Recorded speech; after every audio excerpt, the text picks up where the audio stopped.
Bismillahirrahmanirrahim. Assalamualaikum warahmatullahi wabarakatuh.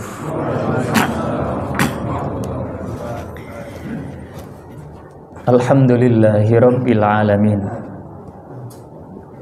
Wa bihi nasta'inu ala umuri dunya waddin. Wassalatu wassalamu ala rasulihil karim Muhammadin sallallahu alaihi wasallam al-mab'uts rahmatan lil alamin wal aqibatu lil muttaqin, amma ba'd. Jamaah sekalian rahimakumullah, untuk yang kesekian kalinya puji dan syukur kita hanya untuk Allah Subhanahu wa taala, yang karena rahmatnya, karena hidayahnya, sampai detik pagi hari ini kita semuanya masih bisa terus mempertahankan gelar kita sebagai mukminin wal mukminat, orang-orang yang selalu beriman karena Allah Subhanahu wa taala, insyaallah.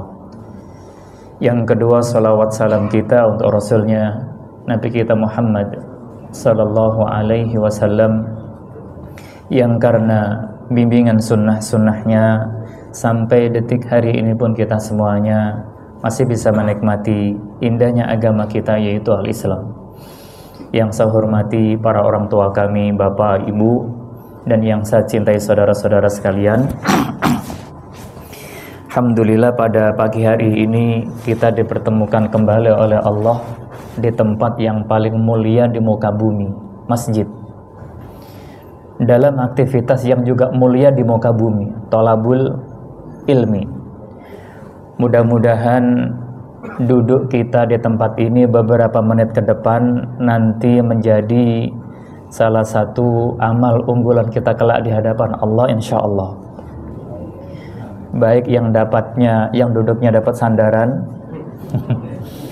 ataupun yang tidak dapat itu.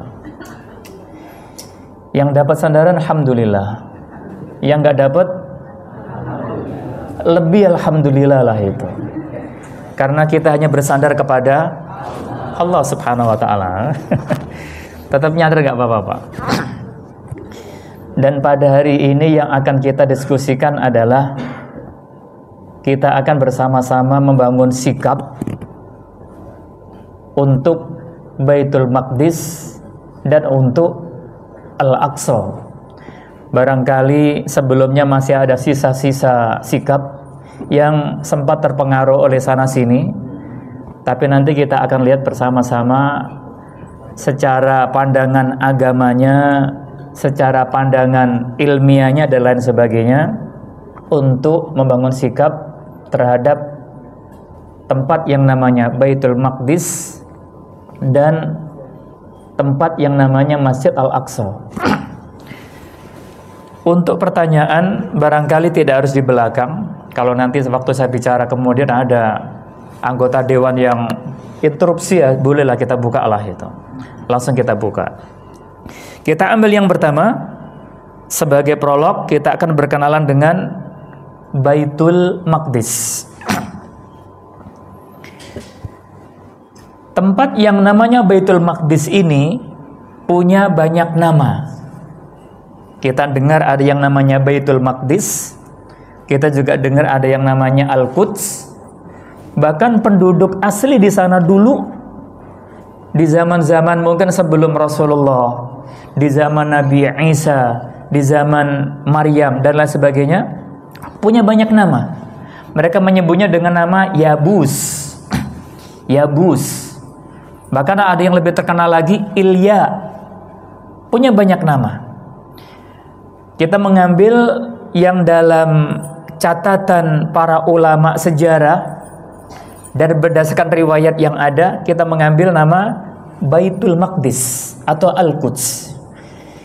Ini adalah tempat yang diperebutkan oleh 3 agama samawi, 3 agama langit. Allah pernah menurunkan kitab dari langit yang namanya Taurat kepada Musa alaihissalam. Para pengikutnya disebut al-Yahud, orang-orang yang dulu berkeyakinan Yahudi. Namun kitab Taurat ini tidak dijaga oleh Allah keabsahannya, ada batas waktunya. Kalau roti mirip apa itu? Kadaluarsa, expirednya lah itu. Tapi para pengikutnya tidak terima kalau ada batasnya, maka mereka pertahankan, mereka tambahi, mereka kurangi itu. Akhirnya mereka dimurkai oleh Allah Subhanahu wa taala. Al-maghdhub alaihim. Lalu Allah memberikan kitab berikutnya sebagai penerus, yaitu Injil kepada Nabi Isa alaihissalam. Sama, Injil pun ada batas waktunya, tapi mereka tidak terima. Mereka akhirnya nambahi, mengurangi dan lain sebagainya, dan mereka disebut oleh Allah ad-dhalin, orang-orang yang sesat jalan. Mereka adalah orang-orang Nasrani. Lalu Allah menurunkan kitab dari langit yang berikutnya, Al-Quran, kepada Nabi kita Muhammad, dan para pengikutnya disebut Muslimun, agamanya disebut Islam. Jadi 3 agama langit, 3 agama samawi sama-sama mensucikan tempat suci itu yang namanya Al-Quds, yang di dalamnya ada Masjid Al-Aqsa. Jadi kurikulumnya hampir mirip, sama-sama memuliakan, menghormati tempat suci Baitul Maqdis ataupun Al-Aqsa. Sedangkan agama yang lain yang bukan agama langit, apakah nanti itu Hindu, Buddha, apalagi itu Konghucu dan lain-lain, tidak tertarik dengan tempat itu karena memang beda kurikulum, itu nggak tertarik. Dan ini harus kita pahami kenapa mereka memperebutkan tempat itu. Memang dulunya pernah ada unsur sejarahnya itu. Tapi nanti kita akan membangun sikap yang benar seperti yang dianjurkan oleh para ulama kita. Jadi ini adalah tempat yang disucikan oleh 3 agama, Yahudi, Nasrani, dan Islam. Oleh karena itu, Masjid Al-Aqsa bagi kita umat Islam ini kan punya banyak gelar, punya banyak atribut. Al-Aqsa disebut sebagai kiblat yang pertama. Baitul Maqdis disebut sebagai tempat suci bagi umat Islam yang ketiga. Dan nanti akan kita lihat pelan-pelan, baik berdasarkan ayat ataupun hadis-hadis Nabi Muhammad SAW. Yang jelas di tempat yang namanya Baitul Maqdis ini, karena diperebutkan oleh 3 agama langit, berarti ada konflik. Dan konflik yang terjadi di tempat itu nanti dipantau oleh, bahasa kita dipantau oleh langit, dipandang oleh Allah. Dan konflik yang terjadi di situ tidak akan berhenti kecuali nanti menjelang hari kiamat. Maka jangan kaget. Tapi kan di situ banyak tertumpah darah, kan di situ banyak terjadi kerusakan di muka bumi itu kan. Kadang-kadang kita ngeri, kadang-kadang kita tidak tega itu. Sebelum kita masuk ke kaitan dengan sejarah dan lain-lain tentang konflik di muka bumi ini, yang nanti lebih khususnya di sekitar Baitul Maqdis Al-Aqsa, konflik di muka bumi ini yang melibatkan pertumpahan darah memang tidak kita sukai, tapi ternyata harus kita akui itu adalah sesuatu yang biasa. Jangan kaget dulu. Mana buktinya? Allah Subhanahu wa ta'ala sebelum menurunkan Nabi Adam ke muka bumi, kan sempat ada dialog dengan para malaikat. Allah menciptakan para malaikatnya, Allah menciptakan jin, yang paling akhir nanti Allah menciptakan manusia. Yang manusia nanti ujungnya adalah diturunkan oleh Allah ke muka bumi ini. Sebelum itu semuanya terjadi, turun ke muka bumi, Allah pernah memberikan kabar kepada para malaikat. Wa idh qala rabbuka lil malaikah. Ingat, kata Allah, ketika Tuhanmu berbicara kepada para malaikatnya. Apa isi pembicaraannya? Ini sesungguhnya aku, kata Allah, ja'ilun, akan menjadikan, mengangkat, fil ardi, di muka bumi. Nih, mana ini? Koja, Rawabadak, KTP-nya Jakarta Utara semua kan? Nah, sama lah KTP saya Jakarta Utara lah itu. Meskipun tempat tidurnya sekarang Depok gitu. Wa idz qala rabbuka lil malaikati inni ja'ilun fil ardi khalifah. Aku akan mengangkat di muka bumi seorang pemimpin. Khalifah. Para malaikat tahu yang dimaksudkan oleh Allah yang akan diangkat menjadi seorang khalifah adalah sosok yang namanya manusia yang diciptakan terakhir kali, yaitu nanti namanya adalah Adam. Malaikat tahu. Makanya para malaikat bertanya kepada Allah, qalu ataj'alu fiha man yufsidu fiha? Ya Allah, apakah engkau akan mengangkat nanti di muka bumi seorang pemimpin khalifah yang ciri-ciri yang disebutkan oleh malaikat apa? Ataj'alu fiha man yufsidu fiha, orang yang gampang melakukan kerusakan di muka bumi. Ini atribut yang disebutkan oleh para malaikat kepada Allah tentang sosok calon khalifah di muka bumi yang namanya Adam alaihissalam. Yufsidu fil ardi, mereka itu gampang melakukan kerusakan di muka bumi. Yang berikutnya, wa yasfikud dima, dan mereka itu gampang melakukan pertumpahan darah. Sementara kami para malaikat, wa nahnu nusabbihu bihamdik, kami selalu bertasbih dengan memujimu, wa nuqaddisu lak, dan selalu mensucikanmu. Kenapa yang disiapkan untuk menjadi khalifah yang itu, yang dua disebutkan tadi kan, gampang melakukan kerusakan di muka bumi dan gampang melakukan pertumpahan darah. Sementara kami para malaikat yang bertasbih mensucikan tidak dinominasikan sebagai khalifah.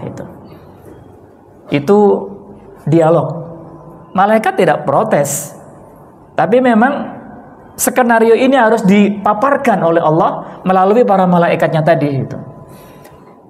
Apa komentar Allah ketika para malaikat mengatakan tentang manusia itu dengan dua sifat tadi? Gampang melakukan kerusakan di muka bumi dan gampang melakukan pertumpahan darah. Ditolak oleh Allah enggak? Allah tidak mengatakan enggak, bukan seperti itu manusia, bukan. Tapi Allah yang mengatakan inni a'lamu ma la ta'lamun. Malaikat, enggak usah sok tahu. Bahasa kita ini, aku lebih tahu dibanding kalian gitu. Jadi Allah juga mengakui tentang sebutan malaikat terhadap manusia tadi. Gampang melakukan kerusakan di muka bumi dan pertumpahan darah. Terbukti enggak? Yang merusak bumi ini ya manusia, keturunan Adam juga. Yang melakukan pertumpahan darah juga manusia, pertumpahan darah. Maka itu kita pandang sesuatu yang sunatullah, manusiawi. Cuman ketika itu terjadi, di mana posisi kita?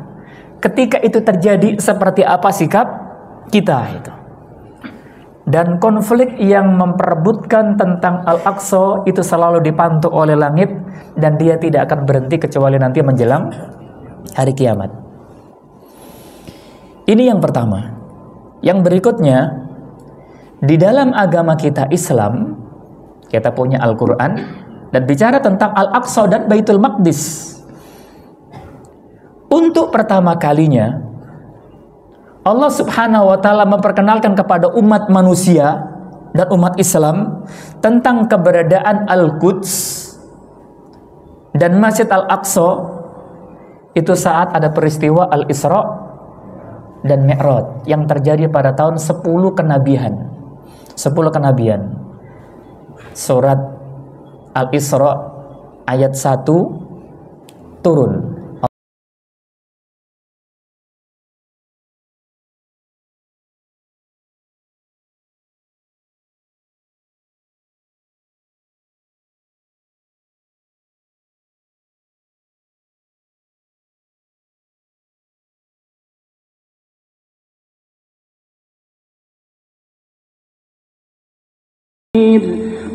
Subhanalladzi, maha suci Allah, asra, yang mengisrakan, yang menjalankan di malam hari, bi abdihi, hambanya Muhammad SAW, ruhnya dan jasadnya. Karena sebagian orang nanti ada yang berani mengatakan yang dijalankan oleh Allah waktu itu hanya ruhnya saja, sedangkan jasadnya tertidur di tempat tidur. Para ulama mengatakan bi'abdihi, Allah menjalankan dengan hambanya jasadan waruhan, fisiknya dan rohnya. Lailan, ditekankan kembali, di suatu malam, setarnya minal masjidil haram, dari masjid al-haram yang ada di kota Mekah, ilal masjidil aqsa, ke masjid al-aqsa. Dan ketika Allah menyebutkan masjid yang kedua yang namanya Al-Aqsa, Allah memberikan tambahan informasi, alladzi barakna haulahu, yang mana aku berkahi sekitar tempat itu. Para ulama mengatakan itulah Baitul Maqdis, Al-Quds, Yabus, Ilya. Bahkan ada nama lagi, Ursalim. Bukan Ursalim ya. Ursalim. Maryam ketika melahirkan Nabi Isa, lalu disuruh oleh Allah setelah lahiran, susui, minum yang cukup, makan yang cukup, dan kamu sebentar lagi akan kembali ke kota Ursalim. Al-Quds mungkin belum dikenal lah itu, Ursalim itu.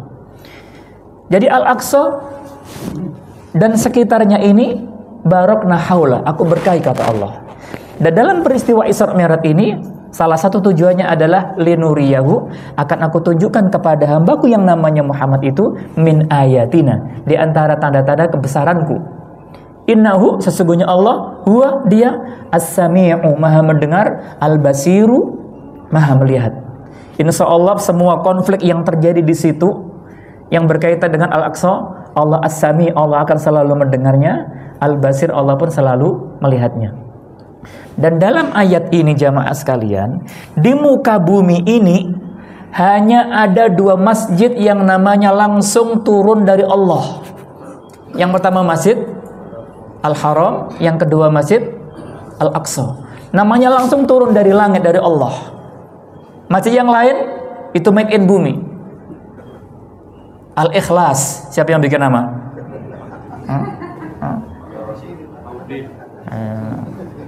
Nah, silakan ditelusuri sejarahnya di sini gitu. Buatan bumi, buatan manusia.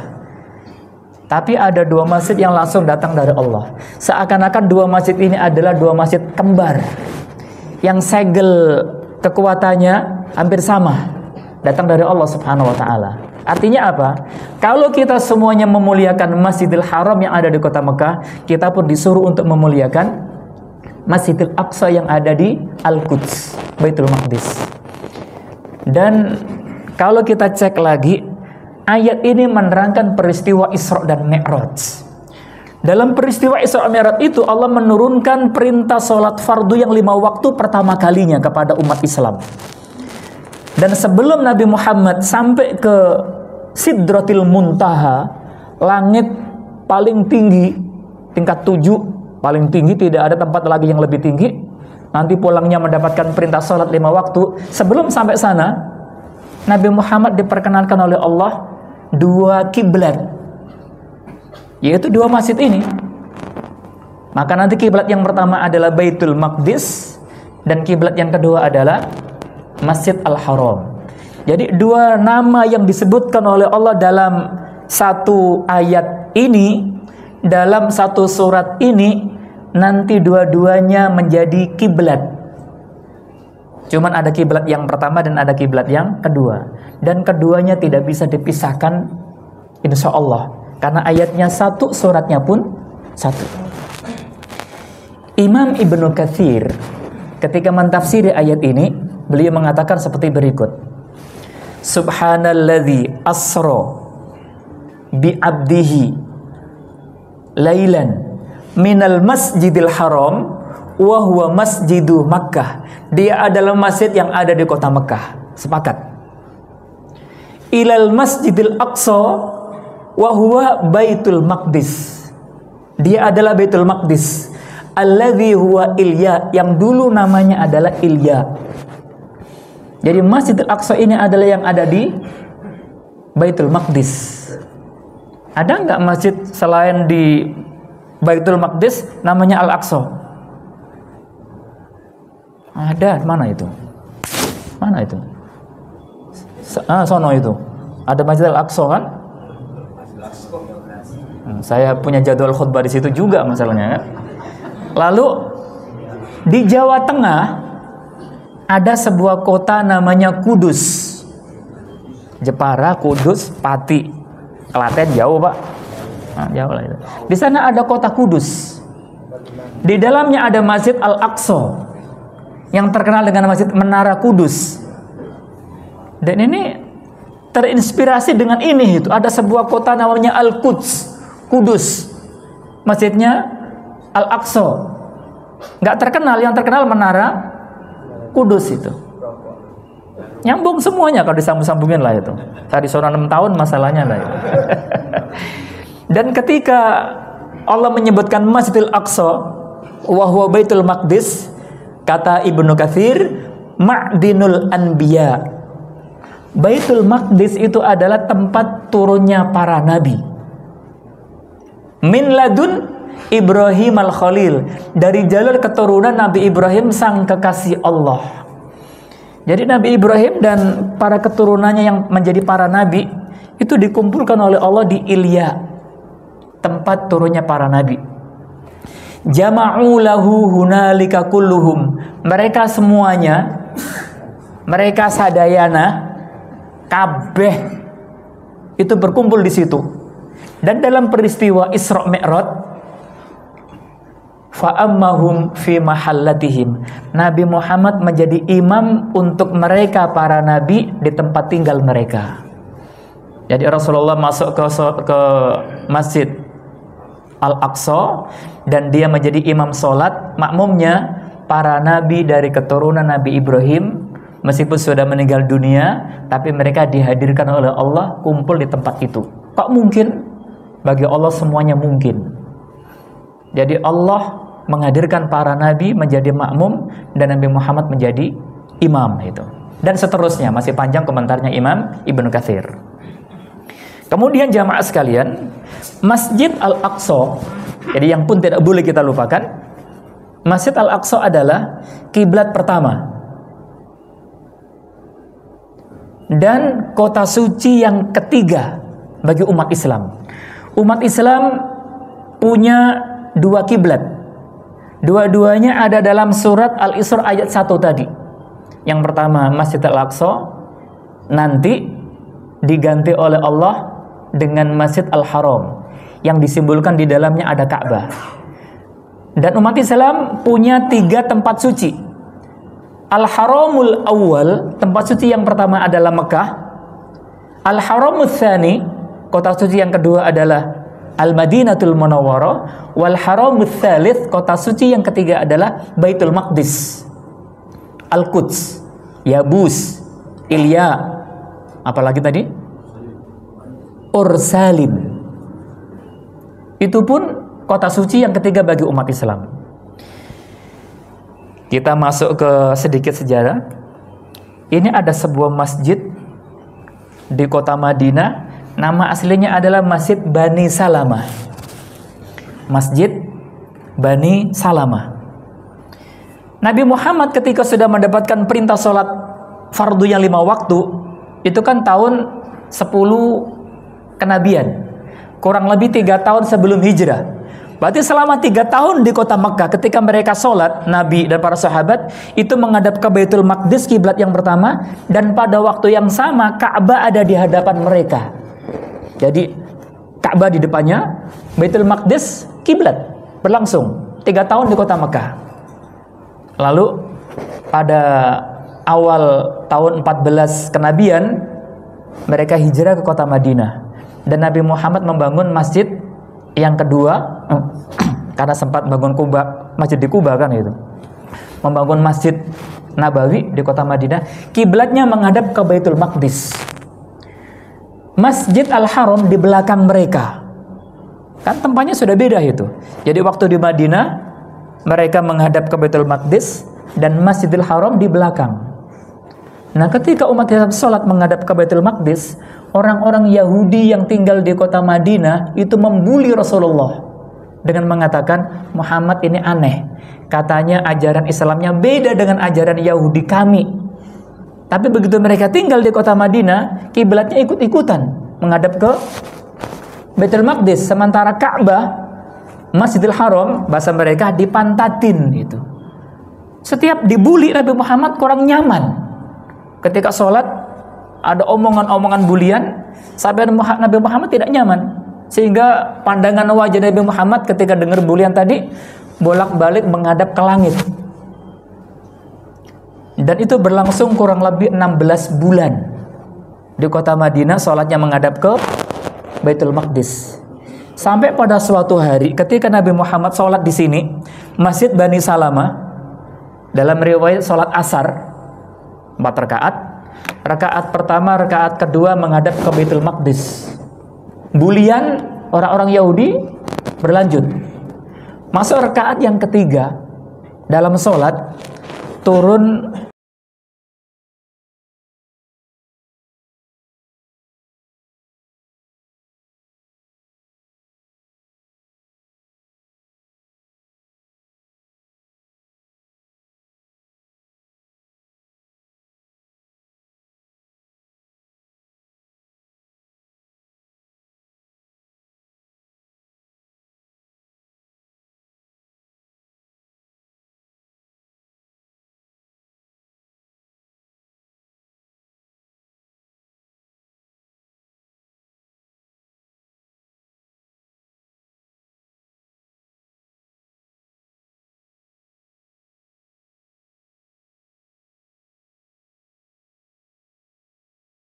saat sedang sholat, masuk rakaat yang ketiga.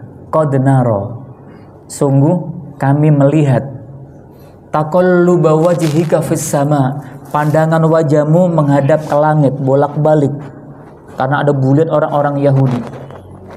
Kiblatnya katanya ikut-ikutan, ikut gabung dengan orang-orang Yahudi itu.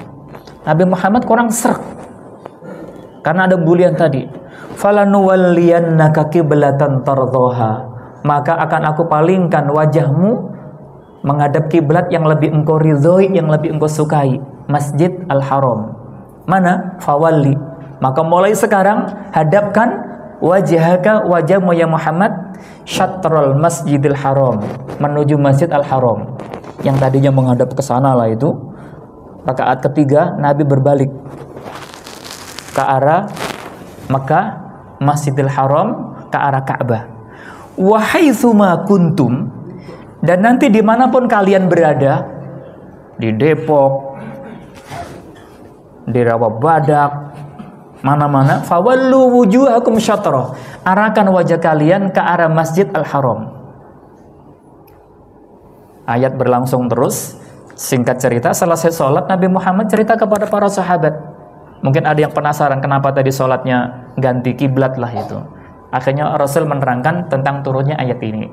Maka setelah kasus tadi, Masjid Bani Salamah terkenal dengan nama Masjid Qiblatain, masjid yang punya 2 kiblat. Nabi Muhammad pernah sholat 1 dalam sholat asar, kiblatnya 2 itu. Maka dari sini kita mulai tahu ada kiblat yang pertama Baitul Maqdis Al-Aqsa, ganti dengan kiblat yang kedua Masjid Al-Haram. Berarti Al-Aqsa mantan dong gitu kan? Jangan mengatakan mantan. Itu kiblat yang pertama, bukan mantan kiblat. Mau disebut mantan? Move on dong gitu kan? Tidak selamanya begitu. Ini kiblat yang pertama. Agar umat Islam tidak melupakan kiblat yang pertama, Baitul Maqdis, di dalamnya ada Al-Aqsa, Nabi Muhammad akhirnya mengatakan hadis berikut kepada kita semuanya, agar kita tidak lupa itu. Perjalanan yang diperintahkan oleh agama itu hanya ke 3 tempat. Keterangan dari sahabat Abu Hurairah radhiyallahu anhu dari Nabi Muhammad sallallahu alaihi wasallam qala, beliau bersabda, la tushaddu, tidak dianjurkan, tidak ditekankan, tidak diperintahkan ar-rihal, rihlah, piknik, jalan-jalan, tamasya, apalagi itu, healing, bukan hilang, healing, tidak ditekankan dalam agama, illa, kecuali ila thalathati masajid, kepada 3 masjid. Yang pertama adalah Al-Masjidil Haram. Yang kedua adalah wa Masjidir Rasul sallallahu alaihi wasallam. Ini di Mekah, ini di Madinah. Yang ketiga wa Masjidil Aqsa yang ada di Baitul Maqdis, Palestina. Rawahul Bukhari wa Muslim wa Abu Dawud wa Tirmidzi wa Nasa'i wa Ibnu Majah wa Ahmad. Hampir semua imam hadis meriwayatkan tentang tempat yang kita dianjurkan untuk datang ke sana. Kenapa? Di Masjidil Haram pahalanya dilipat gandakan oleh Allah menjadi 100.000 kali lipat. Di Masjid Nabawi 1000 kali lipat. Di Masjid Al-Aqsa 500 kali lipat. Di Al-Ikhlas pahala reguler ya segitu ya kan. Istiqlal sama.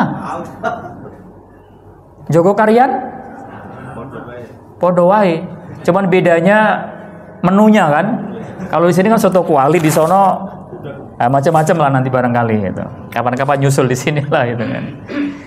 Itu salah satu tujuan kenapa tempat ini harus kita kunjungi. Jadi di sini ada anjuran untuk kita datang, maka di sini ada yang namanya haji dan umroh. Untuk yang di sini kita bisa mengunjungi dan menziarahi kota Nabi Muhammad SAW. Di sini pun kita disuruh untuk menziarahinya, karena kita akan diingatkan di situ adalah kiblat yang pertama. Nabi Muhammad pernah sholat di situ, bahkan para nabi pernah menjadi makmum di tempat itu. Tidak boleh dilupakan. Jalan-jalan ke Hong Kong boleh nggak, Bu? Boleh. Apa hukumnya? Nggak ada hukumnya. Kalau ada kebaikan, ada pahalanya. Kalau ada keburukan, ada dosanya. Tapi ketiga tempat ini tusyaddu, ditekankan oleh agama, oleh Rasulullah SAW. Sampai akhirnya Rasulullah wafat. Al-Aqsa diperebutkan oleh agama sebelumnya, Yahudi dan Nasrani. Kadang-kadang Yahudi yang menang, kadang-kadang Nasrani yang menang lah itu. Pertarungan mereka sudah panjang. Jangankan pada zaman belakangan ini, ketika Nabi Isa masih hidup, yang mendapatkan Injil dari Allah dan mengajarkan agama tauhid kepada Allah, Nabi Isa kan diperangi oleh orang-orang Yahudi. Raja Yahudi yang terakhir yang menyerang Isa adalah Herodes, disebutkan dalam Injil Matius itu. Sampai Herodes tidak suka, Isa dan para pengikutnya dikejar-kejar kan. Lalu Isa menyelamatkan diri, terpojok. Lalu dalam kondisi terjepit tadi, Isa ditolong oleh Allah, diangkat ke langit. Murid yang mirip dengan Isa ditangkap oleh Herodes, disalib dan lain sebagainya itu. Pertarungan sudah ada antar agama samawi tadi itu. Sampai Rasulullah wafat, Al-Aqsa masih diperebutkan seperti itu. Dilanjutkan oleh Abu Bakar menjadi khalifah yang pertama 2 tahun. Al-Aqsa pun masih seperti itu. Sampai akhirnya pada zaman khalifah yang kedua, Umar, dan Umar juga mendapatkan gelar Amirul Mukminin yang pertama. Jadi Abu Bakar belum disebut sebagai Amirul Mukminin. Khalifah iya. Amirul Mukminin belum. Baru pada zaman Umar dia khalifah yang kedua dan dia Amirul Mukminin yang pertama. Karena pada zaman Umar ini umat Islam menjadi kekuatan nomor 1 di muka bumi. Romawi, negara adidaya paling kuat di muka bumi nomor 1, runtuh sebagian besar wilayahnya. Negara adidaya yang kedua, Persia, hancur pada zaman Umar. Maka dia disebut Amirul Mukminin, pimpinan orang mukmin seluruh penjuru dunia. Pada zaman Umar, khalifah yang kedua, Amirul Mukminin yang pertama, tepatnya pada tahun 17 Hijriah. Kalau 17 Hijriah ini berapa tahun setelah Nabi Muhammad wafat? Matematika mulai dihitung, silakan itu. 6 tahun kurang lebih. Rasulullah wafat tahun 11 Hijriah, hari Senin, tanggal 12 bulan Rabiul Awal, 11 Hijriah.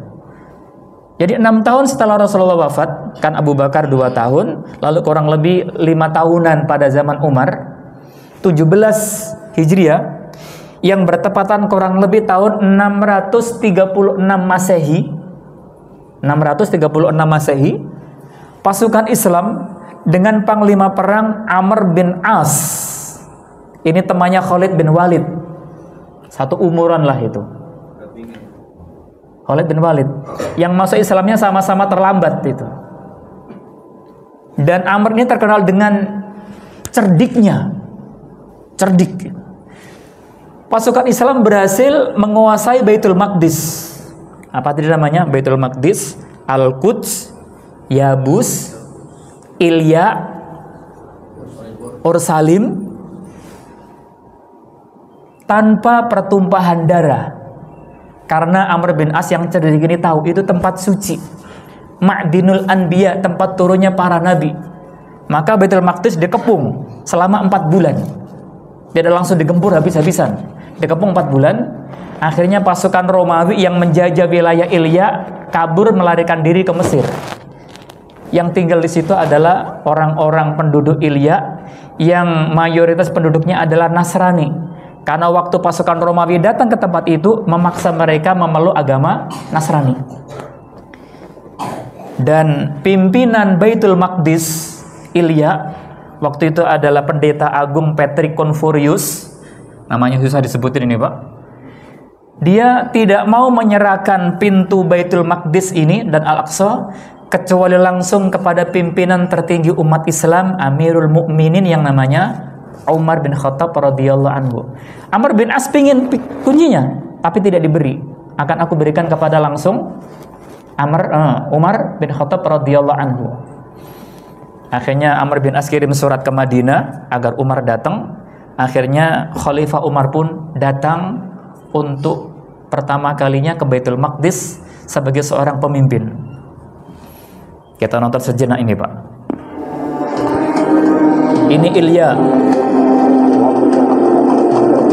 Ini rombongan Umar.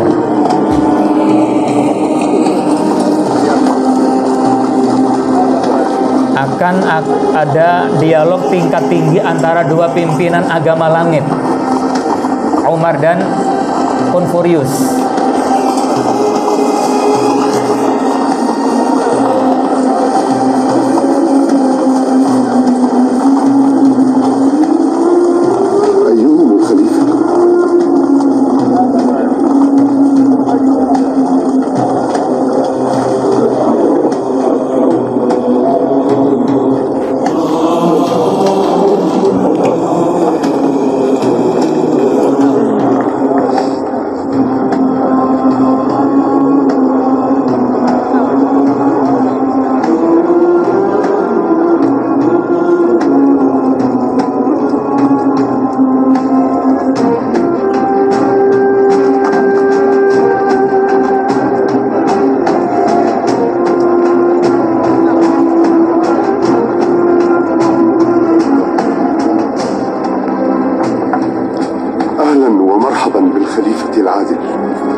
Assalamualaikum warahmatullahi wabarakatuh.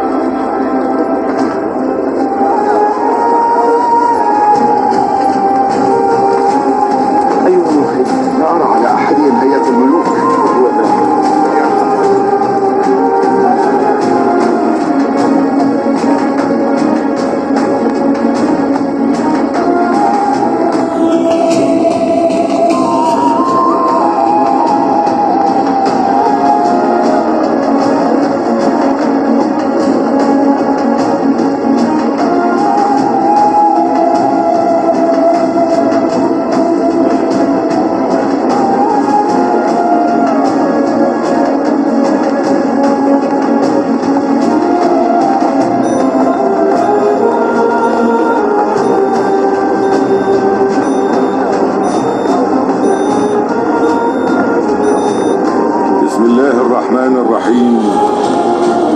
هذا ما أعطى عبد الله عمر بن الخطاب أهل إيلياء من الأمان. أعطاهم أمانا لأنفسهم وأموالهم ولكنائسهم وصلبانهم وسقيمها وبريئها وسائر ملتها. إنه لا تسكن كنائسهم ولا تهدم ولا ينتقص منها ولا من حيزها ولا من صليبهم ولا من شيء من أموالهم ولا يكرهون على دينهم ولا يضار أحد منهم. وعلى ما في هذا الكتاب عهد الله وذمة رسوله وذمة الخلفاء وذمة المؤمنين.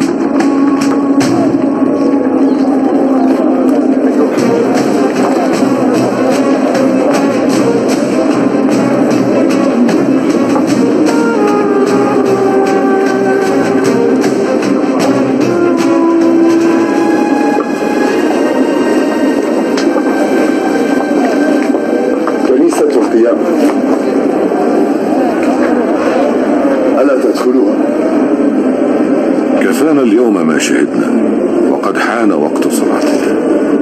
إن شئتم فصلوا داخلها فإنها مكان عبادة.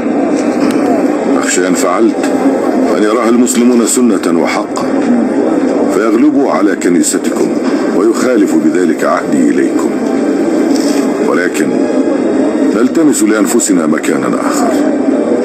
نأتي ببساط عند عتبات هذه الكنيسة فلا حرج أيها الخليفة فإنكم تصلون خارجها. Salat dalam gereja tidak boleh. Umar pun tidak mau.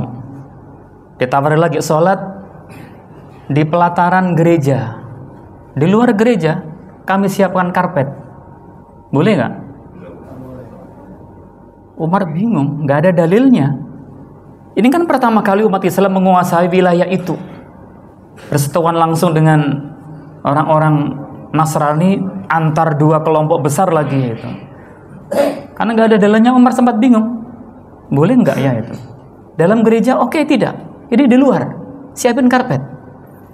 Tapi Umar orangnya cukup hati-hati, orangnya sangat cerdas, dan dia pun tidak mau. Dikhawatirkan itu bisa menjadi dalil sunnah bagi orang-orang yang akan datang. فلا يقع ما تخشاه. ما أدري. Bingung semua.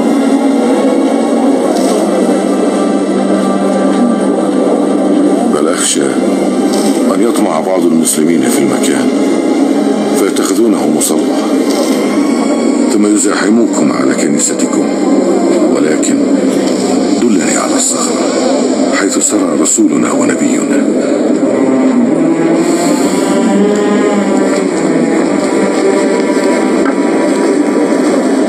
Akhirnya ditunjukkan tempat di luar gereja, dan ternyata tempat itulah asli tempatnya Masjid Al-Aqsa yang dirobohkan oleh tentara Romawi ketika menjajah wilayah Baitul Maqdis. Di tempat ini pula nanti dibangun kembali Al-Aqsa yang sudah diporak-porandakan oleh orang-orang Romawi.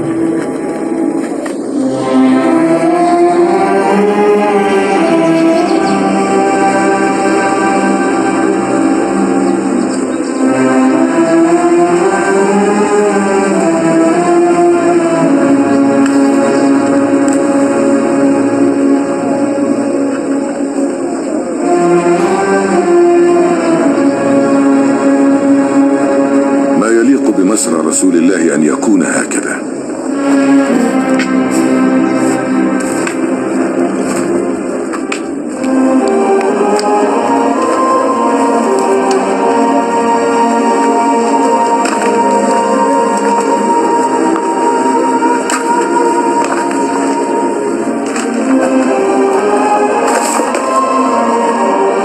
Sebelum sholat kerja bakti dulu.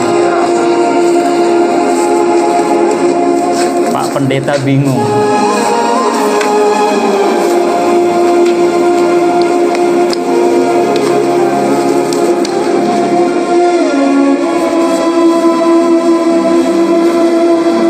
Untuk pertama kalinya di Baitul Maqdis dikumandangkan azan sholat dengan cara terbuka. Allahu Akbar, Allahu Akbar, Allahu Akbar, Allahu Akbar. أشهد أن لا إله إلا الله أشهد أن لا إله إلا الله أشهد أن محمد رسول الله أشهد أن محمد رسول الله حي على الصلاة حي على الصلاة حي على الفلاح حي على الفلاح الله أكبر الله أكبر لا إله إلا الله. Setelah selesai sholat, Umar menerangkan kepada para umat Islam tentang keberadaan Baitul Maqdis dan Masjid Al-Aqsa. هنا أقيم المسجد، هنا المسجد الأقصى وأولى القبلتين حيث صلى رسول الله وأنبياء الله. هنا حرمنا الثالث، والحمد لله الذي من علينا فصلينا حيث صلى وصلى. وجزى الله نبينا خير ما جزى نبيا عن قومه، فبه صلى الله عليه وسلم صرنا إلى هذا الفتح العظيم.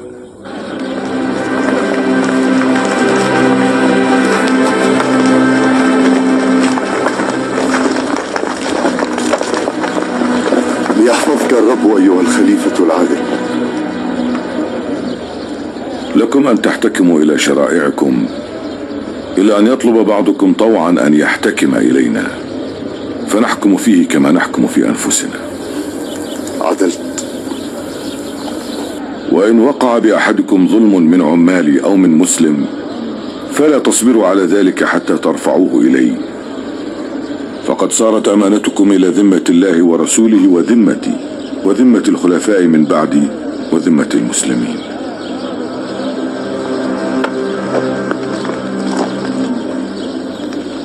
هل تعلم أن رسول الله صلى الله عليه وسلم قال: من آذى ذميا فقد آذاني، وكان من آخر ما أوصى به قوله: أوصيكم بأهل ذمتي. أوتدري ما معنى الذمة عند العرب؟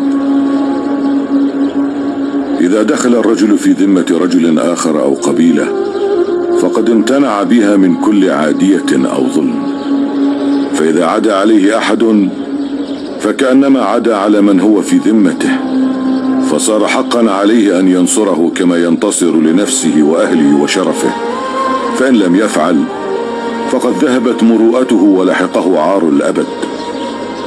وهذه ذمة الرجل أو العشيرة، فكيف بعهد وذمة الله ورسوله التي أعطيناكم إياها؟ فمن عدا عليكم بظلم فقد خفر عهد الله وذمة رسوله وحارب الله ورسوله، ومن كان حربا على الله ورسوله كنا عليه حربا حتى نهلك دون ذلك. بهذا قهرتم الروم الذين قهروا قبلكم أهل الأرض. نستودعكم الله.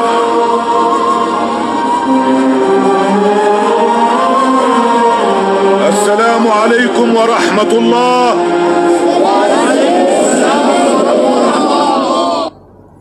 Maka sejak itu tahun 17 Hijriah, Khalifah yang kedua Umar, Amirul Mukminin yang pertama Umar, mewakafkan Masjid Al-Aqsa wa ma haulahu dan tempat sekitarnya yang namanya Baitul Maqdis diwakafkan oleh Amirul Mukminin kepada orang mukmin seluruh penjuru dunia, bukan hanya untuk penduduk Ilya Palestina, bukan, tapi untuk seluruh umat Islam. Diwakafkan oleh Umar kepada mereka semuanya. Jadi ini bukan kewajibannya orang Palestina saja, ini kewajiban seluruh umat Islam dunia untuk menjaga kota suci yang ketiga, Baitul Maqdis, kiblat yang pertama, Masjid Al-Aqsa. Kewajiban kita semua itu. Memang mereka yang saat ini bertanggung jawab paling dekat, yang digempur, resikonya paling besar. Tapi ini tugas kita semuanya. Dan Masjid Al-Aqsa menjelang akhir ini, Pak, udah terang benderang kayaknya. Soto udah mulai dingin, jangan-jangan ini ya. Inilah Masjid Al-Aqsa wa ma haulahu dan sekitarnya yang luasnya kurang lebih 14,4 hektar. Ini bangunan utamanya Nabi Muhammad waktu Isra Mi'raj di sini. Ini bangunan utamanya. Yang tadi dibangun kembali pada zaman Umar di sini juga itu. Sedangkan ini namanya Masjid Qubatus Sokhro. Ini dibangun belakangan. Ini salah satu masjid yang ada di komplek Al-Aqsa. Bangunan utamanya, ini kompleknya, dan di sini banyak masjid, Masjid Qubatus Sokhro. Imam di sini sekarang namanya adalah Syekh Ali Al-Abbasi. Saya pernah mendampingi beliau waktu datang ke Indonesia, dapat undangan dari Gubernur Bangka Belitung, saya Erzaldi. 3 kali saya dampingi ke sana lah itu. Mukanya Arab campur Barat, karena keturunan Palestina sama Romawi kan. Kalau ketemu ibu-ibu, mungkin ibu-ibu tidak bilang ganteng, tapi guanteng itu. Arab campur Barat gitu kan. Maka kita kan murni Arab, maklum ya kan. Di sini banyak tempat. Dan yang ini penting lagi, ini ada yang namanya Masjid Al-Buraq. Di sini itu ada tembok namanya Haitul Buraq. Waktu Nabi Muhammad Isra Mi'raj, kendaraannya dicancang di situ. Apa dicancang itu? Diparkir di situ, diikat. Kan dia kan buruk. Hewan tidak sebesar kuda, tidak sekecil keledai. Karena dia hewan, kalau nggak diikat kabur itu, dicancang di situ. Namanya Haitul Buraq. Sini. Nanti ketika orang-orang Israel Yahudi merebut tempat ini, Haitul Buraq itu diganti oleh mereka dengan Haitul Mabka, tembok ratapan. Disitulah dulu namanya Haitul Buraq. Dan sejarah terus berlangsung, konflik memperebutkan tempat suci itu terus berlangsung antara Islam dengan Nasrani. Maka dulu ada perang salib, lebih tepatnya perang Sabil, bertahun-tahun. Muncul tokoh hebat namanya Salahuddin Al-Ayyubi. Sejarah berlanjut terus, gantian dengan orang Yahudi.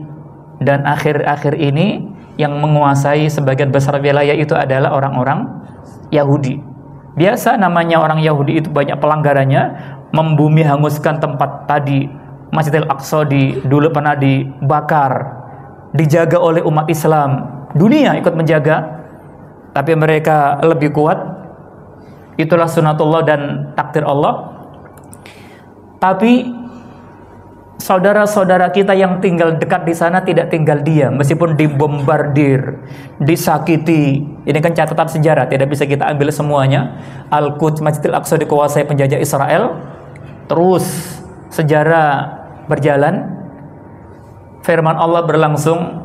Manusia itu gampang menumpahkan darah, kerusakan di muka bumi, tapi mereka punya sikap untuk menjaga kehormatan Al-Aqsa, kiblat yang pertama, kota suci yang ketiga.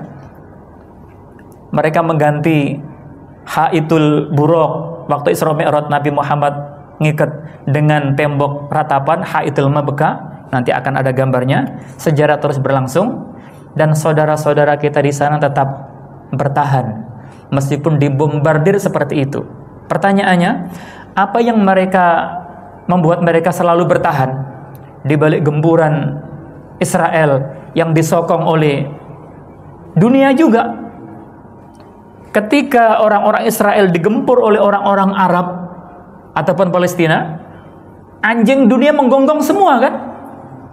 Anjing dunia menggonggong. Tapi ketika umat Islam yang mempertahankan Al-Aqsa digempur, umat Islam dilarang untuk jangan menggonggong lah itu. Dilarang untuk membantu dan melawan itu. Pertanyaannya, kenapa mereka selalu bertahan? Karena mereka selalu ingat pesan Nabi Muhammad berikut. Ini panitia sudah datang, ini habis waktunya kayaknya. Oh, enggak kok. Silakan Bapak. Karena mereka ingat pesan Nabi Muhammad berikut. Hadis ini diriwayatkan sahabat Abu Hurairah. Rasul sallallahu alaihi wasallam bersabda, kata Rasulullah, la taqumus sa'atu, hari kiamat tidak akan datang. Hari kiamat tidak akan datang. Hatta yuqatilal muslimun, sehingga jamaah muslimun memerangi al-yahud, jamaah Yahudi.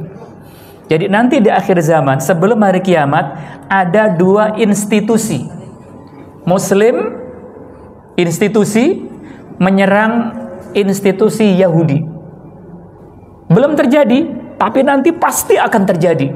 Karena yang mengatakan Rasulullah. Fayaqtuluhumul muslimun, dan yang menang adalah orang-orang muslim berhasil mengalahkan orang-orang Yahudi.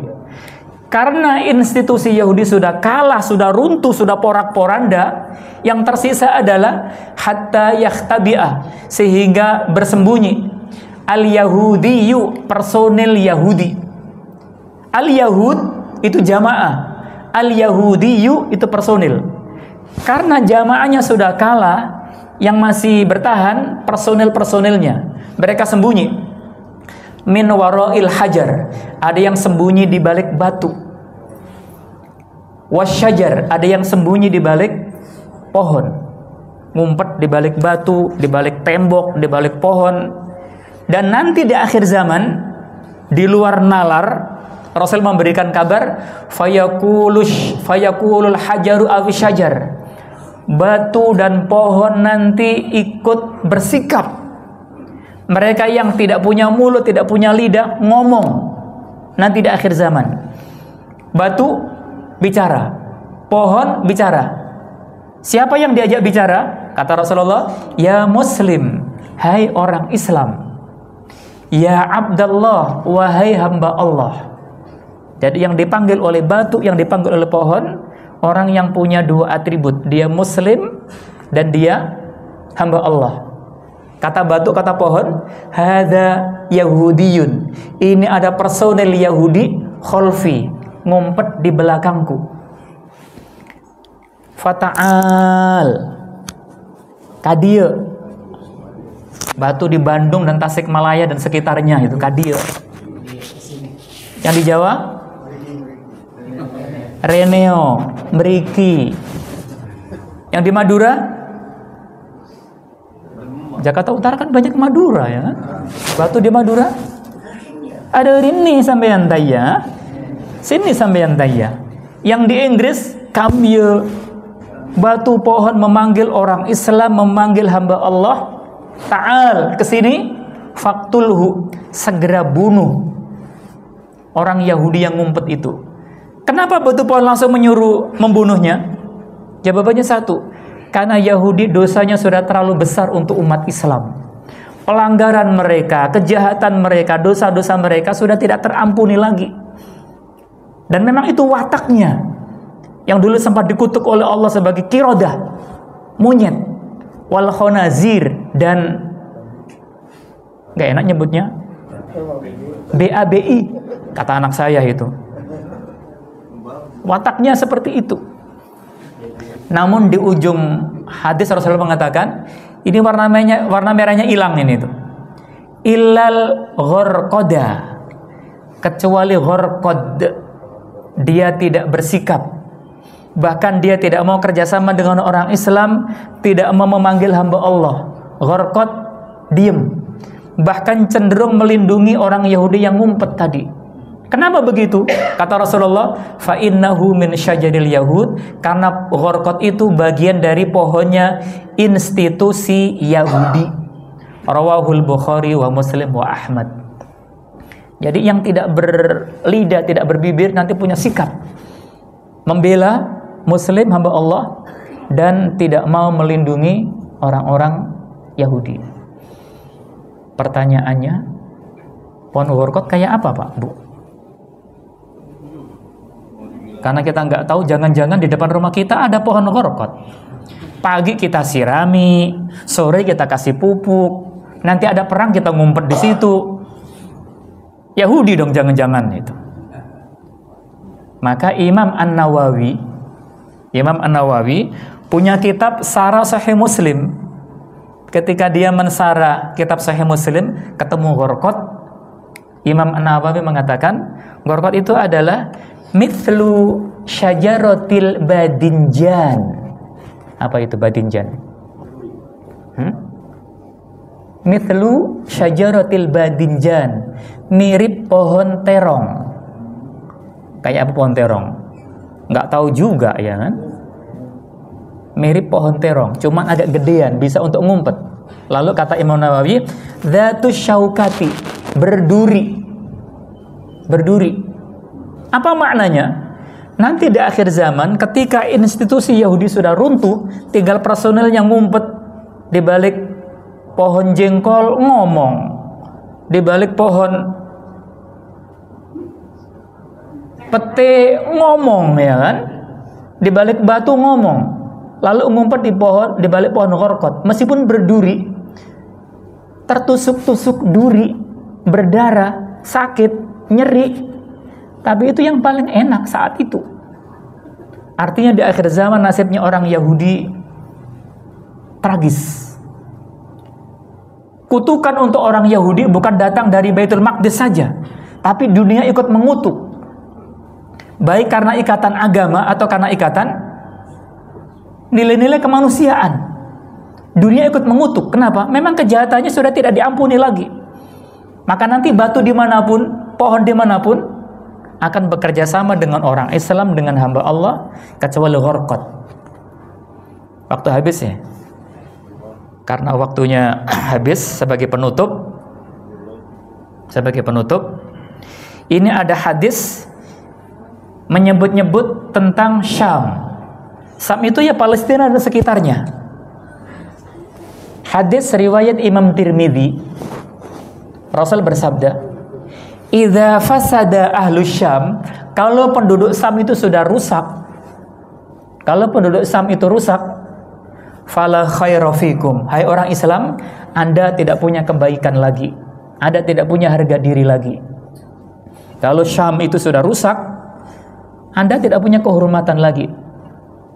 Lalu di ujung hadis Rasulullah mengatakan, la tazalu ta'ifatun min ummati mansurin, sekelompok dari umatku akan selalu ditolong, dimenangkan, dibantu. Bisa dibantu langsung oleh Allah, bisa juga dibantu oleh manusia dunia. Bisa karena emosi ikatan agama, bisa karena emosi ikatan nilai-nilai kemanusiaan. Sekelompok umatku akan selalu mansurin, ditolong. La yadurruhum man khadalahum, tidak ada yang sanggup membuat mereka dapat mazharat, penderitaan, musibah, meskipun dilakukan oleh orang-orang yang ingin menghinakan mereka. Ada orang yang ingin menghinakan mereka, tapi mereka akan selalu tetap bertahan dan tegar hatta taqumas sa'atu, sampai hari kiamat datang.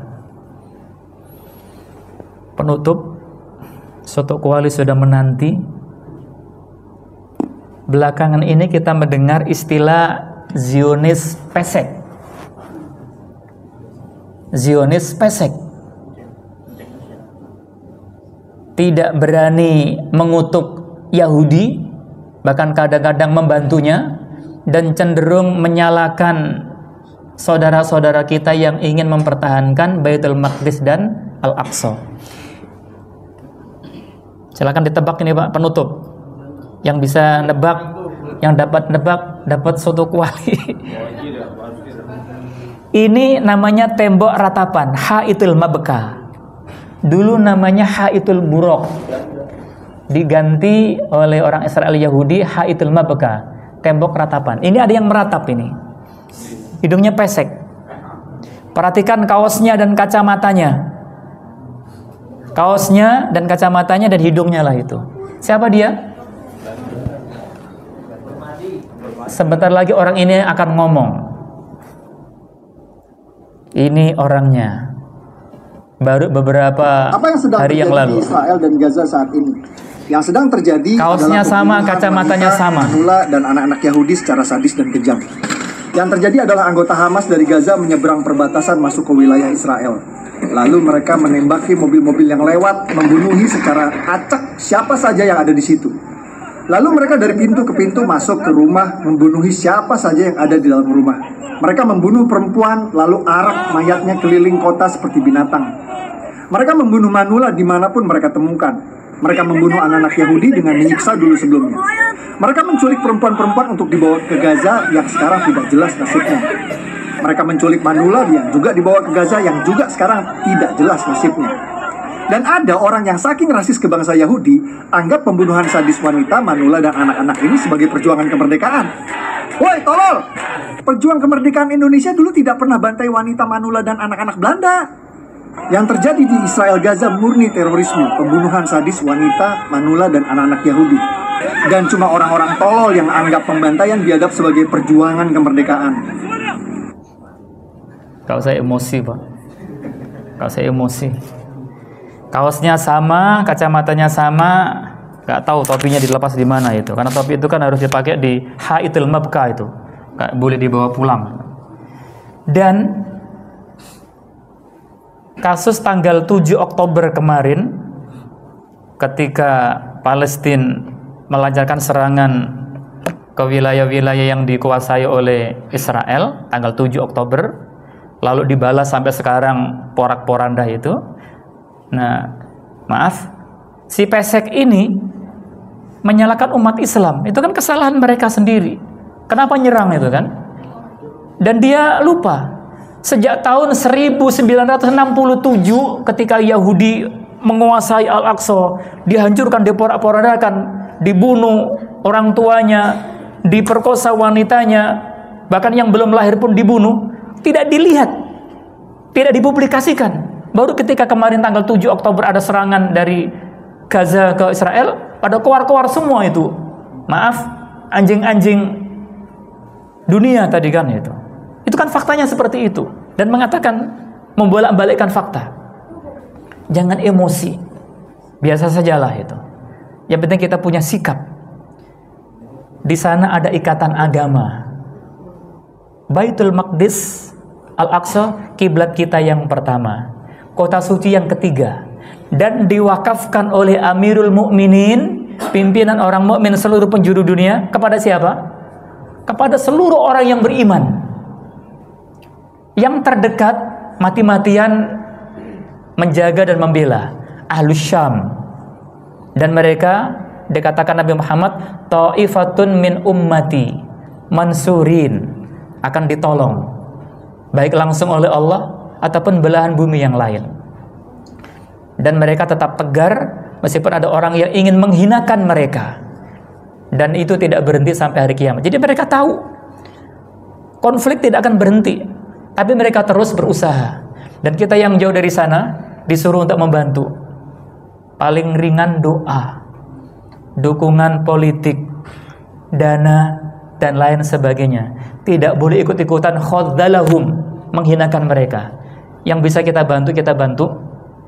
Di sini tadi nggak biasa kunut subuh, tapi kunut nazilah kan? Alhamdulillah. Dan kunut nazilah disepakati oleh para ulama, dianjurkan ketika ada musibah yang menimpa umat Islam yang dilakukan oleh pihak musuh. Rasul pertama kali kunut nazilah pada tahun 4 Hijriah. Saat peristiwa tragedi Bi'ru Ma'unah. Nabi Muhammad kirim 70 sahabat yang katanya di sana ada kampung yang baru masuk Islam, para mu'alaf, minta guru Islam. Rasul kirim para sahabat 70. Rata-rata para penghafal Al-Quran dikirim. Sampai di sana dibantai. 69 sahabat gugur, dibantai. Sedih nggak? Sedih. Nabi Muhammad sedih kunut nazilah 1 bulan dalam sholat 5 waktu, terutama waktu subuh, dipanjangin kunutnya itu untuk mendoakan kampung-kampung yang membantai para sahabat. Kampung Usayyah, kampung Dzikwan, kampung Ro'al, dan lain-lain didoakan kecelakaan oleh para sahabat itu. Yang selamat cuma 1, namanya Amr bin Umayyah Ad-Dhamri, cerita kepada Rasulullah itu. Dan seterusnya itu. Itulah kunut nazilah. Jadi mereka saudara kita, dan seluruh orang mukmin satu sama yang lainnya saling bersaudara. Ketika salah satu anggota tubuh kita terganggu, maka anggota yang lain pun ikut terganggu. Itu kalau kondisi saraf keimanan kita sehat. Kalau ada orang muslim diganggu, lalu yang lainnya tidak terganggu, malah justru menyalahkan, itu saraf keimanannya perlu ditotok. Tangkep Polda nanti ya kan. Perlu ditotok pakai batu dan pohon ya kan. Biar sadarlah itu. Wallahu a'lam bishawab. Mudah-mudahan bisa memberikan arahan kepada kita semuanya untuk punya sikap, baik sikap keagamaan kita karena punya hubungan keagamaan, dan sikap kemanusiaan kita kepada saudara-saudara kita, nilai-nilai keagamaan yang kita bangkitkan. Orang-orang yang mungkin bukan Islam, nilai-nilai kemanusiaan kita bangkitkan. Dan sekarang terbukti di berbagai wilayah sampai barat pun yang non-muslim bersama-sama orang yang muslim ikut bergabung dalam memberikan bantuan. Mungkin itu makna mansurin, pertolongan dari Allah, bisa langsung ataupun dari yang lainnya itu. Wallahu a'lam bishawab. Kupas-kupas, buah kedong-dong, puas nggak puas, izinkan saya pulang dong. Nggak ada pertanyaan kan? Yang terakhir kayaknya ini ya. Silakan. Kan kalau pasti kan ya dalam Thaifah, di dalam Thaifah Hamas itu kan terkumpul pasti para alim. Kalau kita mungkin pernah belajar usul fikih dalam dalil sahih masalah itu bagaimana sih? Yang kedua, kalau kita pernah baca kitabnya Fatihatan ya tentang penyakit tipis dakwah, itu tentang istijah, itu bagaimana sih? Yang pertama, dulu kan pada zaman Khalifah Amirul Mukminin kan orang-orang baik lah itu. Gitu ya, kurang lebih ya. Maksudnya itu kan? Kita di dalam Thaifah Hamas itu kan banyak sumber orang-orang alim. Ya, orang alim. Kalau kita pernah belajar usul fikih, kan ada 11 dalil tadi. Salah satu itu kan sholih mursalah atau masalah mursalah. Ya, sholih mursalah. Itu bagaimana Ustaz? Kalau ditinjau pada saat Hamas melakukan tindakan itu.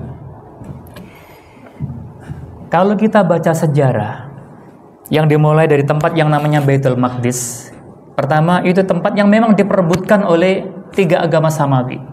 Sejarah mencatat pertumpahan darah di antara 3 agama itu ada. Kita nggak usah nek, memang itu sifat dunia itu, memang selalu ada. Lalu belakang terakhir ini, Hamas mulai tanggal 7 kemarin, peristiwanya kan sudah panjang. Dulu wilayah Palestina kan memang dikuasai oleh orang-orang Muslim Palestina itu. Sampai pada tahun 1948 penjajah Inggris menyerahkan kepada Israel kan. Yang diserahkan dulu kan sekitar cuma 20%. Yang 80% itu dikuasai oleh orang Muslim Palestina itu. Lalu namanya Yahudi main patok, main uruk. Lama-lama sekarang umat Islam di Palestina cuman menguasai, tinggal 15%. Penduduknya mungkin sekitar 2,5 jutaan lah itu. Dan kanan kirinya sudah diblokir semua oleh orang-orang Israel Yahudi itu. Dan setiap saat mereka dizolimi terus sampai Masjidil Aqsa itu dikuasai oleh mereka. Jam-jamnya dikuasai oleh mereka. Sholat Jumat tidak boleh kecuali dapat izin dari Palestina, dari Israel maksudnya itu. Mereka dizolimi, lalu mereka melakukan perlawanan. Yang sampai saat ini perlawanannya paling keras terhadap Israel Hamas. Selain Hamas ada banyak. Fatah itu juga menyerang itu. Cuman tidak sebesar serangannya Hamas itu. Dan mereka beristihad. Siapa lagi yang ingin melindungi? Karena memang kekuasaan wilayah mereka tinggal 15%. Yang 85 sudah dikuasai oleh Israel itu. Listrik diblokir, keluar tidak bisa. Akhirnya mereka bikin terowongan. Tempat yang paling dekat dengan Mesir kan daerah Rafah itu. Ada nafak. Lorong-lorong itu istihad mereka. Dan ketika mereka beristihad dalam politik, kita beristihad dalam urusan agama. Kalau benar, berapa pahalanya? 2. Kalau salah, urusan agama. Karena istihad, 1. Itu urusan agama. Bagaimana kalau urusan perang, urusan dunia? Istihad. Jadi istihadnya mereka adalah kita akan pertahankan Baitul Maqdis dan Al-Aqsa. Yang membuat mereka bertahan sabda Nabi Muhammad. Lalu Rasul juga menyebutkan Ahlus Syam. Kalau Ahlus Syam rusak, orang Islam pun kehormatannya hilang itu. Dan mereka sekelompok dari umatku akan selalu terus bertahan. Tidak ada yang sanggup mempengaruhi mereka. Meskipun gempuran orang-orang yang ingin menghinakan terus berlangsung sampai hari kiamat. Itu istihad. Lalu ada orang yang berpendapat lebih baik orang-orang Palestina ini hijrah, meninggalkan Baitul Maqdis, ngikutin jejaknya Rasulullah, meninggalkan Mekah itu kan. Siapa yang mengatakan seperti itu? Sama-sama kita diskusikan. Orang-orang Quraisy Mekah itu memiliki Ka'bah. Bahkan Ka'bah menjadi kehormatan orang-orang Quraisy Mekah, baik di zaman jahiliyah ataupun di zaman Islam itu. Maka ketika Ka'bah itu rusak, orang-orang Quraisy ikut membangun. Waktu Nabi Muhammad umurnya 35 tahun, 35 kan maka dilanda banjir besar. Ka'bah pernah mengalami rusak berkali-kali. Kata Dr. Muhammad Said Ramadan Al-Buti, Ka'bah pernah rusak paling tidak 5 kali. Ada yang karena bencana alam, banjir, ada yang karena ulah tangan manusia. Dilemparin manzanik, ketepel api raksasa, terbakar, runtuh, dan dibangun. Kalau Allah menghendaki menjaga, dijaga. Maka ketika Abraha ingin menghancurkan Ka'bah, dijaga oleh Allah. Yang diabadikan dalam surat Al-Fil. Tapi ketika di kesempatan yang lain ada orang yang ingin menghancurkan, kalau Allah membiarkan, dibiarkan, rusak. Jadi pernah 5 kali rusak gitu. Maka kita disuruh untuk menghormati dan menjaga. Nah, orang-orang Quraisy, baik di zaman jahiliyah ataupun di zaman Islam, itu benar-benar menghormati dan menjaga Masjidil Haram dan Ka'bah itu. Maka Rasul ketika hijrah, apakah itu karena istihad? Hijrahnya umat Islam dari Mekah ke Madinah pada tahun 10 kenabian, pada tahun 14 kenabian, itu perintah langit, perintah Al-Qur'an, perintah Allah. Jadi mereka hijrah bukan karena istihad. Itu karena perintah Allah. Maka orang-orang yang tidak hijrah dinyatakan dosa oleh Allah, bahkan diancam dengan neraka jahanam. Tapi setelah itu pada tahun 8 Hijriah, umat Islam kembali menguasai kota Mekah dengan Fathu Mekah, maka hijrah di stop juga, tidak ada hijrah lagi itu kata Rasulullah itu. Jadi beda jauh. Sementara Masjid Al-Aqsa, Baitul Maqdis, apakah orang-orang Yahudi ingin melindungi? Justru ingin menghancurkan, dan sudah terbukti dihancurkan berkali-kali, dibakar, digali bawahnya itu.